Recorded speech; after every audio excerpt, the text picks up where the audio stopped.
Praise the lord. మన రక్షకుడు, మన యొక్క పరిశుద్ధుడైనటువంటి యేసుక్రీస్తు వారి మహిమ కలిగిన నామమున ఈరోజు దేవుని వాక్యములకు ప్రతి ఒక్కరికి దేవుని పేరిట వందనాలు. ఒకసారి పంచాయతీ పెట్టారు. ఆ పంచాయతీ కూడా నా గురించే పెట్టారు. నా గురించే పెట్టారు. పిలిపించి మాట్లాడుతూ ఉన్నారు. ఏమని మాట్లాడుతూ ఉన్నారంటే,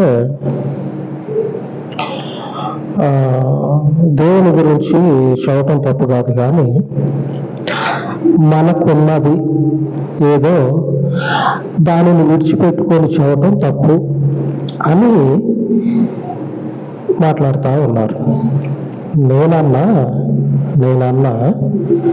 ఏమనంటే, దేవుడు నాకు చెప్పిండు, నీకున్నది విడిచిపెట్టుకొని దేవుని గురించి చెప్పు అని దేవుడు నాకు చెప్తే నేను చెప్తా ఉన్నా అని అన్నా.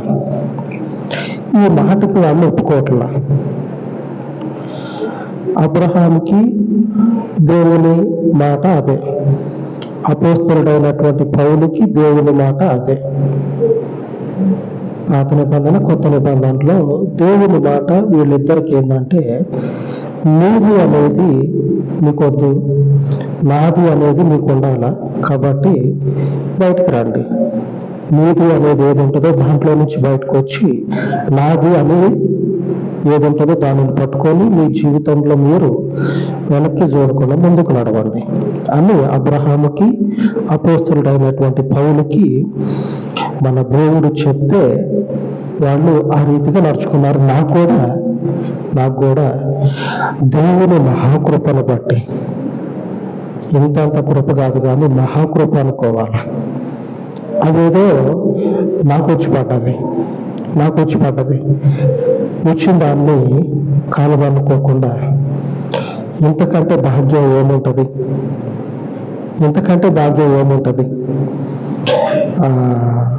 నలుగురు మధ్యలో నిలిచి వాళ్ళకు ఒక నాలుకగా ఉన్న పరిస్థితులు నాకు లేవు. ఒక నాయకుడిగా కానీ, లేకపోతే ఏ రకంగా చూసినా, ఏ విషయం తీసుకొని ఏ విధంగా చూసినా సరే,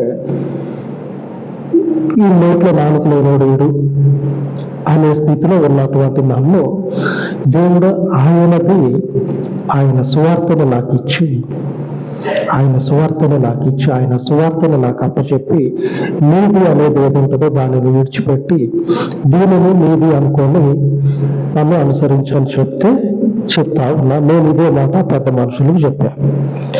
అందులో నుంచి పెద్ద మనిషిగా వచ్చినటువంటి ఆ పంచాయతీలో మిగిలిన అందరికీ పెద్ద మనిషిగా ఉన్నటువంటి ఒక ఆయన అంటా ఉన్నాడు. ఏమనంటే, తిరస్కరించి తోలనాడి అవి చెప్పకూడదు, చెప్తే ఎట్లుంటుందంటే దేవునికి అవమానం అనిపిస్తుంది ఆ మనిషి గురించి చెప్తే.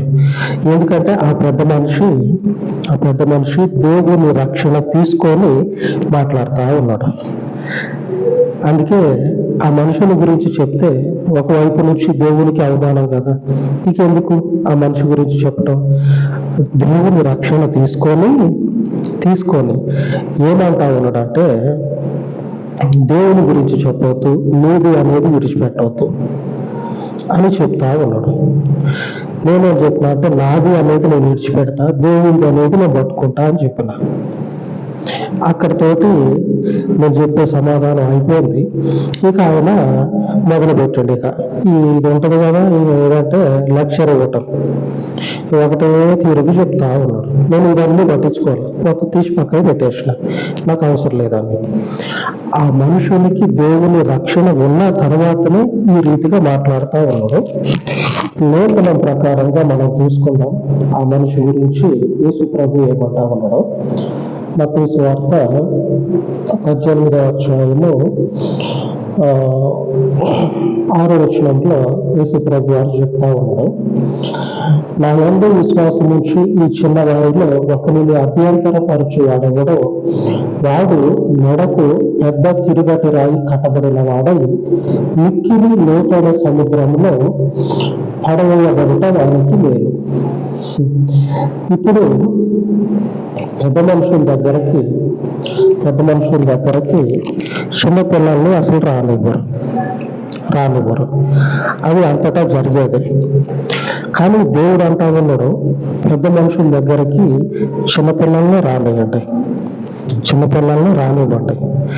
ఎందుకంటే పెద్ద మనుషుల మధ్యలో అంటే దేవుని యొక్క చిన్న పిల్లల యొక్క మనస్తత్వాన్ని ధరించి ఎవరైతే వస్తారో వారికి దేవుని రాజ్యము చెందుతుంది. ఈ వచ్చేటువంటి చిన్నపిల్లలు ఎవరైతే ఉన్నారో నా బోటి నీ బోటి లాంటి వాళ్ళు ఈ పెద్ద మనుషులని పేరు పెట్టుకొని ఉన్నారు కదా, వాళ్ళు రానివ్వకపోతే అటువంటి వాళ్ళకి మన సముద్రంలో ఆ స్వరచేపను లేకపోతే తిమింగలాలను లేకపోతే ఏదో ఒక పడవ చివర పట్టుకొని పైకి వస్తారేమో అనుకొని దేవుడు ఏమో చెప్తా ఉన్నాడంటే వీడు బయటికి రానివ్వద్దు. వచ్చిందంటే వీడు దేవుని రాజ్యానికి ఆటంకంగా ఉంటాడు. వీడు దేవుని రాజ్యానికి పోగా దేవుని యొక్క హృదయాన్ని ఎరిగినటువంటి చిన్న పిల్లల లాంటి స్థితిని ఎవరైతే కలిగి దేవుని దగ్గరకు వస్తున్నారో వాళ్ళకి వీడు ఆటంకంగా ఉన్నాడు అని వాడిని సముద్రంలో పడేసే ముందు తిరగల రాయి తెలుసు కదా, ఆ తిరగటి రాయి కట్టి సముద్రంలో పడేయండి. ఎందుకంటే మళ్ళీ వీడు పైకి వచ్చినా వస్తాడు. వీడు దేవాంతకుడు అంటారు చూడండి, అలాంటి వాళ్ళు ఈ పెద్ద మనుషులు. ఈ పెద్ద మనుషుల మధ్యలోకి పెద్ద మనుషులు ఏం చేస్తారంటే చిన్నపిల్లల్లో రానివ్వరు. కానీ దేవుడు అంటా ఉన్నాడు, చిన్నపిల్లలే రావాలి పెద్ద మనుషుల్లోకి, అంటే దేవుని రాజ్యంలోనికి. ఈ లోకంలో ఉన్నటువంటి ఈ పెద్ద మనుషులు ఉన్నారు కదా, వీళ్ళకి ఏం చేయాలంటే తిరగల రాయి కట్టి సముద్రంలో పడేయాలి. దేవుని రక్షణ తీసుకున్నటువంటి ఒక మనుషుడు దేవుని గురించి ప్రకటించేటువంటి వారికి ఆటంకంగా ఉన్నాడు. కాబట్టి ఇలాంటి వానికి సముద్రంలో పడేస్తా మెడకి తిరగటి రాయి కట్టి పడేయాలి. వీడికి ఎన్నడూ బయటికి రాడు. ఆ పిచ్చి మొక్కల మధ్యలో, సముద్రంలో అడుగున మొక్కలు ఉంటాయి కదా, ఆ పిచ్చి మొక్కల మధ్యలో ఆ చేపలకి ఆ తిమింగలాలకి వాటికి ఆహారం అవుతాడు. ఇది బయటకు వద్దామంటే ఆడండి, ఆ తిరగల రాయి రానిస్తుందా? ఆ తిరగల రాయి చాలా బరువు ఉంటుంది. మీరు చాలా మంది చూసే ఉంటారు. నేను కూడా భుజం మీద పెట్టుకొని మరీ చూసాను. అంత బరువు ఉంటుంది. నా చిన్నప్పుడు పైన దాన్ని లేపొచ్చేమో కానీ కింద ఇంకొక రాయి ఉంటుంది, దానిని ఎవరు లేపలేరు. పెద్దోళ్ళు మాత్రమే లేపగలుగుతారు, చిన్నపిల్లలతో అసలే కాదు, అంత బరువు ఉంటుంది. ఆ తిరగల రాయి కట్టి దేవుడు ఏమంటా ఉన్నాడంటే అటువంటి వాళ్ళని సముద్రంలో పడేసేయండి. ఇదంతా ఎందుకు చెప్పానంటే ఇప్పుడు దేవుని రక్షణ పొందుకున్నటువంటి వాళ్ళు చెప్పేటువంటి మాటలకి కొన్ని సందర్భాల్లో కాకపోయినా ఒక్కసారన్నా లోబడేటువంటి స్థితి ఉంటూ ఉన్నదేమో ఒకసారి గ్రహించండి. ఏ మాత్రము కూడా దేవునికి మాత్రమే అవకాశం ఇవ్వాలి, కానీ ఈ పెద్ద మనుషులకి దేవునిని ఎరిగి ఆయనను దాటి ముందు పోతావా నువ్వు? ఆయనకే తెలుసు, నీకంటే ముందే బాప్టిజం తీసుకున్నాడు. పాటలు పాడేటప్పుడు ముందే నిల్చుంటాడు. వాక్యం చెప్పేటప్పుడు పేజీలు రప తీసి ముందుగానే వాక్యం చదువుతాడు. ఆయనకు మించినోడు నువ్వు కాదుగా, ఆయనే చెప్తాడు. నీకు కలిగిన దాన్ని నువ్వు వదిలిపెట్టుకోవద్దని. దేవుడు ఏం చెప్తాడు? నీకు కలిగిన దాన్ని నువ్వు వదిలిపెట్టుకోవాలని చెప్తాడు. మరి ఈ అయ్యగారి మాట వినాలా, దేవుని మాట వినాలా? నేనంట దేవుని మాటనే వినటము అన్ని విధాల శ్రేయస్కరం. ఎందుకంటే ఎందుకంటే లేఖనం సెలవిస్తా ఉన్నది, మనకు కలిగినటువంటి, మనకు తెలియక అంతకుముందు ఎన్ని శాపాలు ఉన్నాయో, ఎన్ని పాపాలు వెనుకటి రోజుల్లో జరిగి ఉన్నవో వాటన్నిటి నుంచి కడిగి పవిత్రపరిచి పక్కన కూర్చోబెట్టేది ఎవరంటే ఒక్క యేసు ప్రభు ఒక్కడు మాత్రమే. ఆ యేసు ప్రభువుని అనుసరించేటువంటి వాళ్ళు ఎవరైనా సరే ఈ రీతిగా దేవుని వాక్యానికి విరుద్ధంగా మాట్లాడి పంచాయతీ పెట్టి వెనక్కి లాగాలని చూస్తే ఏ కోసైనా కూడా పెద్ద మనుషుల దగ్గరికి పోనే వద్దు. పోవాల్సిన పరిస్థితి వస్తే వాళ్లకు చెప్పాల్సినటువంటి సమాధానం చెప్పి ధైర్యంగా తలనెత్తుకొని తిరగండి. ఎందుకంటే ఆ మనుషునికి లోబడ్డవా ఒక్కరోజు ఆ గుంపులో ఉన్నంతసేపే తలెత్తుకునేది. దేవునికి లోబడ్డవా, దేవుణ్ణి అనుసరించి ఆయన వాక్యానికి విధేయత చూపించినవా, ఆ కొద్దిసేపు అవమానం పడితే పడ్డమేమో కానీ అటు తర్వాత తల ఎత్తుకునేటువంటి జీవితాన్ని దేవుడు మనకిస్తాడు. ఈరోజు వాక్య ధ్యానం ఏమిటంటే, బయట నుంచి ఎదురుపడే వాటిని ఏ మాత్రం ఆలోచన లేకుండా ఖండించవచ్చు. మనతో పాటు ఉండేటువంటి మనబోటి వాళ్ళే ఖండిస్తే దానిని ఏ రీతిగా మనము ఎదుర్కోగలం, ఏ రీతిగా దానిని మనము ఖండించాలి. ఎలాగంటే ఈరోజు మన వాక్య ధ్యానం ఏమిటంటే, యెహెజ్కేలు గ్రంథము 36వ అధ్యాయము 29వ వచనంలో ఈ మాట రాయబడినది. ఈ మాటను బట్టి మన బోటి వాళ్ళు మనల్ని ఖండిస్తే వారిని మనము ఖండించాలి. ఈరోజు వాగ్దానం అదే.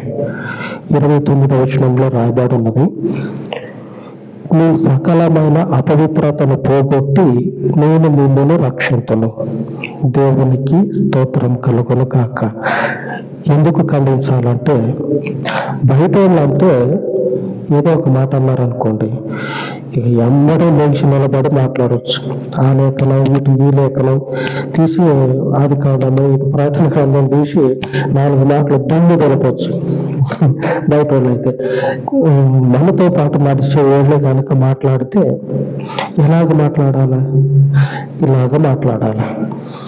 మన సకలమైనటువంటి అపవిత్రతని, మనకున్నటువంటి దోషాలను పరిహరించేది దేవుడే. ఈ దేవుడే మనల్ని రక్షించబోతా ఉన్నాడు. ఆ రక్షించే దేవునినే అనుసరిస్తా నేను, నిన్ను కాదు. ఆయన నా దగ్గరకు వచ్చి నాకు దర్శనం ఇచ్చి ఆయన మాట నాకు వినిపించి నాకు చెప్పిండు, నువ్వు ఈ వాక్యాన్ని చెప్పు. ఈ వాక్యాన్ని నువ్వు నాకు ఏం చేస్తావంటే లెక్క అప్పు చెప్పాలా. ఒకనొక రోజు నేను నీకేం చెప్పినా నువ్వేం చేసినావు చెప్పాలా అని అడిగేటప్పుడు ధైర్యంగా నేను ఇది చెప్పా, ఈ వాక్యం చెప్పా, బైబిల్ గురించి నేను ప్రకటన చేయటం అనేది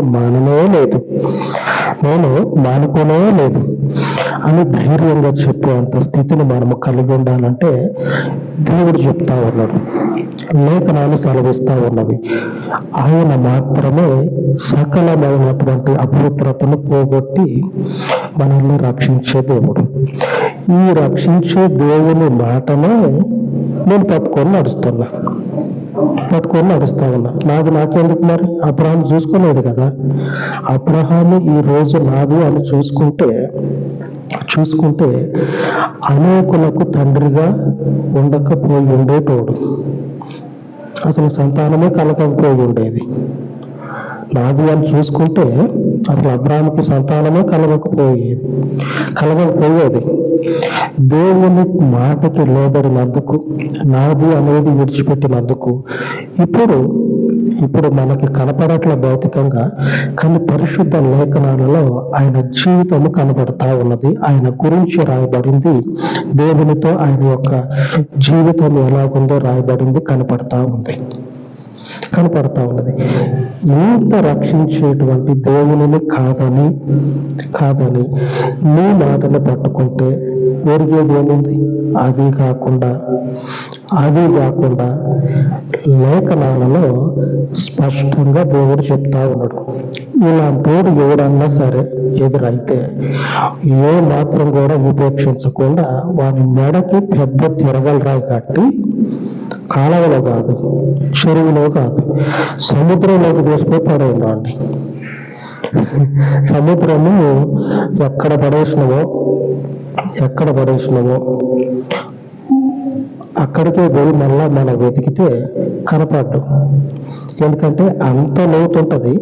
ఆ సముద్రంలోనికి పోయి బయటకు వచ్చిన వాళ్ళు ఎవరు బయటకు రాలే. అందులోకి పోయి బయటకు వచ్చిన వాళ్ళు ఎవరు లేరు. విమానమే కనపడకుండా పోయింది. ఈ మనుషులు ఏం కనపడతారు? ఈ తిరగబడి గట్టి పడైతే ఈడాడు ఉండడు. ఇక ఆ తిమ్మంగల కడుపులో ఎప్పుడు అరిగిపోయి ఉంటాడు.